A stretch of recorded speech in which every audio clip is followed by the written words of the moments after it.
माँ, ये नौकरी मेरे लिए बहुत जरूरी है। अगर उन होटल वालों को मेरा काम पसंद आ गया तो मेरी पगार और बढ़ जाएगी।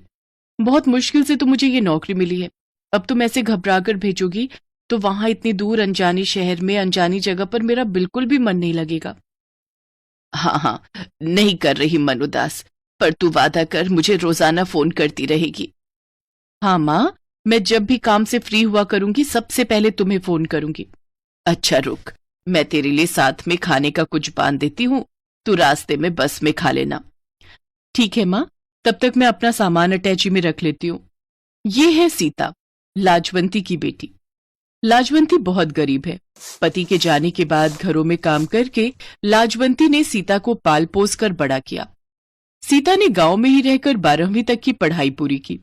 सीता आगे पढ़ना तो चाहती थी, पर पिछले 1 साल में लाजवंती की तबीयत बहुत खराब रही, जिस वजह से सीता ने अभी कॉलेज की पढ़ाई के लिए अपना विचार बदल लिया और नौकरी ढूंढने लगी।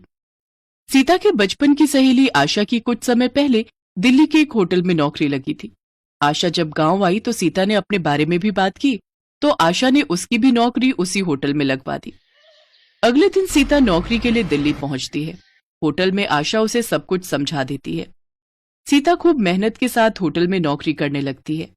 शहर के बहुत बड़े व्यापारी मिस्टर जगन्नाथ जी की बेटी गीता आज शाम अपना जन्मदिन मनाने के लिए हमारे होटल में आ रही हैं। सभी स्टाफ को उनका पूरा ख्याल रखना है। जगन्नाथ जी की बेटी गीता को किसी भी बात की कोई तकलीफ नहीं होनी चाहिए, क्योंकि वो पहली बार हमारे होटल में आ रही हैं। समझ गए? जी सर, हम पूरा ख्याल रखेंगे। सुना है विदेश में पढ़ी लिखी है और बहुत नखरे वाली है। अभी सुबह ही मैंने रिसेप्शन पर फोन उठाया था, बड़ी तीखी आवाज में बात कर रही थी। हमें तो बहुत ध्यान रखने की जरूरत है। अगर जरा सी भी शिकायत का मौका मिला तो मैनेजर का गुस्सा तो मैं जानती हूँ, फालतू का भड़क जाते हैं। अच्छा चल, फिर तो हम बहुत ध्यान रखेंगे। अरे माँ का फोन आ रहा है। हेलो। हाँ माँ। हेलो सीता, जन्मदिन की ढेर सारी बधाई मेरी बच्ची। थैंक यू माँ, मेरे जन्मदिन पर आपका आशीर्वाद मेरे लिए बहुत महत्व रखता है। आज सीता का भी जन्मदिन है। ये बात सुनकर सभी स्टाफ के लोग सीता को जन्मदिन की बधाई देते हैं। अरे सीता, आज तुम्हारा भी जन्मदिन है, happy birthday. Happy birthday Sita. वैसे सब किस्मत की बात है, एक तरफ आज तुम्हारा जन्मदिन है जो तुम किसी और के जन्मदिन की तैयारी कर रही हो, और एक तरफ वो लड़की जिसका आज जन्मदिन है, वो कितनी किस्मत वाली है कि वो इतने बड़े होटल में अपने बर्थडे को सेलिब्रेट कर रही है। कहते हैं सब कुछ किस्मत से ही होता है। अब ये सब छोड़ो, अपना अपना काम करते हैं, बहुत सारी तैयारियां करनी है। सीता, तुम्हें मैनेजर साहब बुला रहे हैं। हाँ, मैं अभी आती हूँ। सीता मैनेजर के पास जाती है। सीता, तुम्हें मैं एक स्पेशल ड्यूटी दे रहा हूँ। गीता मैडम के वेलकम के लिए तुम्हें गेट पर ही खड़ा होना है। जैसे ही वो एंट्री लेंगी तुम उनके साथ रहोगी और देखते रहना कि उन्हें किसी भी बात की कोई कमी ना हो। और एक काम करो, अपनी ड्रेस की जगह कोई अच्छी सी स्मार्ट ड्रेस पहन लो ताकि और अच्छा इंप्रेशन पड़े। जी सर। सीता को होटल के गेट पर ड्यूटी मिल जाती है। सीता के पास अपनी तो कोई अच्छी ड्रेस थी नहीं, इसलिए आशा उसे अपनी सुंदर सी ड्रेस दे देती है। सीता तैयार होकर गेस्ट के आने का वेट कर रही थी, तभी एक आदमी उसके पास आया। आपको वहां गाड़ी के पास कोई बुला रहा है। ओह, कहीं गीता मैडम आ तो नहीं गई? मैं गाड़ी के पास जाकर देखती हूँ। जी चलिए।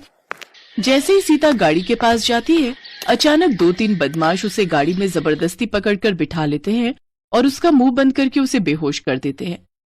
अचानक से सब कुछ हुआ तो सीता को संभलने का मौका ही नहीं मिला। गाड़ी अनजान सड़क पर दौड़ जाती है। इतनी देर में गीता भी होटल के बाहर आ चुकी थी।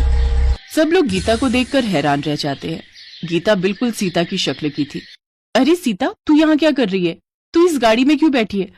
चल बाहर निकल, गीता मैडम के आने का टाइम हो रहा है।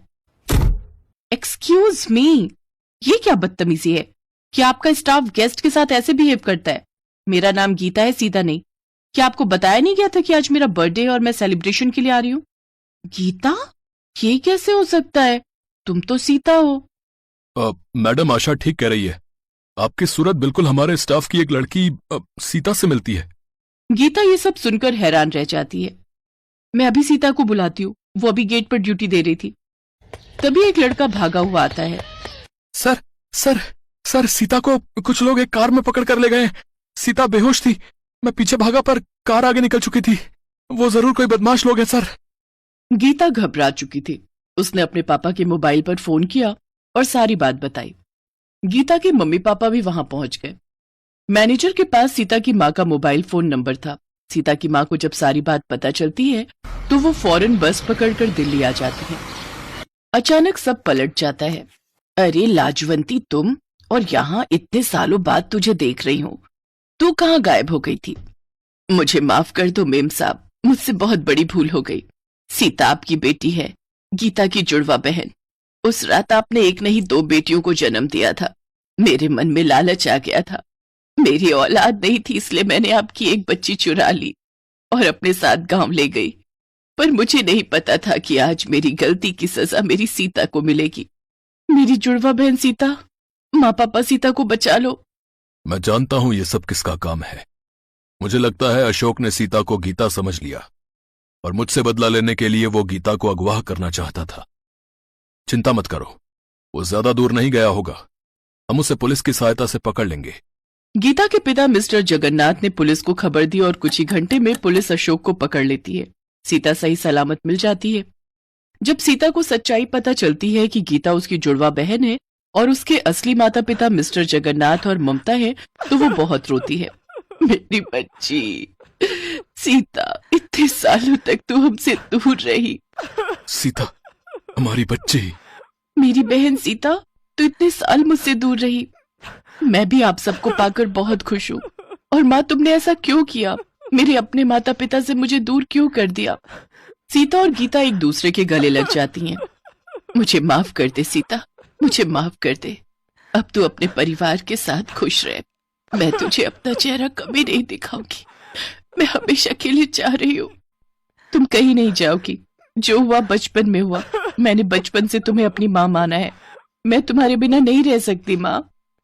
सीता अपनी माँ के गले लग जाती है क्योंकि लाजवंती ने उसे पाल पोस कर बड़ा किया था। सीता को अपना असली परिवार मिल जाता है, अपनी जुड़वा बहन मिल जाती है और वो अपनी नई जिंदगी की शुरुआत करती है।